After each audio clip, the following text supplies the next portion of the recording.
ఇదే బీచ్‌లో నేను నేను సరదాగా తిరుగుతూ ఫ్రెండ్స్‌తో అందరితోనూ ఆహ్, సినిమాలు చూసేవాడిని. మంచి మంచి థియేటర్స్‌కెళ్ళి 'జగదాంబ' ఇలాంటి థియేటర్స్‌కెళ్ళి సినిమాలు చూసేవాడిని. చాలా అనిపిచ్చేది వైజాగ్. ఎందుకంటే అందరూ మూవీ లవర్స్.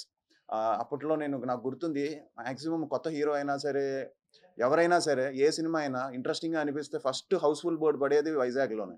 భలే భలే ఉండేది. భలే భలే అనిపిచ్చేది నాకు. అంటే ఇంత సినిమాని మీరు అభిమానిస్తే ఇంత ప్రేమిస్తారా అని అనిపిచ్చింది. సో, అందుకే ఏమో ఈ ప్లేస్ అంత స్పెషల్. మెయిన్‌గా అందరి తాపత్రయం ఏంటంటే అండి, ఒక మంచి సినిమా ఇది. ఓ మంచి సినిమాని జనాల్లోకి తీసుకెళ్ళాలి. ఈ సినిమా ఆల్రెడీ మంచి ట్రేడ్‌లో కూడా మంచి సౌండ్ చేస్తుంది. బట్ ప్రేక్షకులు మెయిన్‌గా మీరే ఈ సినిమా బావుంటే మీరే ఆదరిస్తారు. మీరే తీసుకెళ్తారు. ఈ రోజుల్లో కంటెంట్ బావుంటే 100% ప్రేక్షకులే మంచి విజయం ఇస్తున్నారు. సో, అందరం గూడా అదే ట్రై జేస్తున్నామండి. సో, అందరూ చాలా చేసాం. అర్చన గాని, అలానే లక్ష్మణ్ అన్న గాని, అలానే ఇంద్రనీల్ గారు, శివకార్తిక్, మధునందన్. ఇది ఒక ఇందులో చిన్న హారర్ ఉంది, మైథాలజీ ఉంది.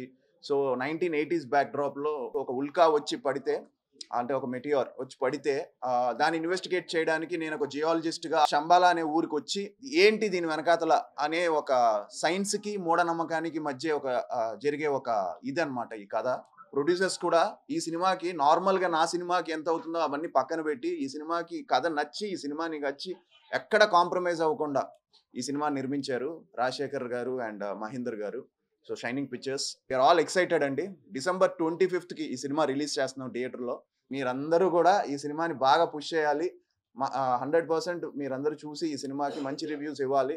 మంచి టాక్‌ని స్ప్రెడ్ చేయాలని మనస్ఫూర్తిగా కోరుకుంటున్నాను.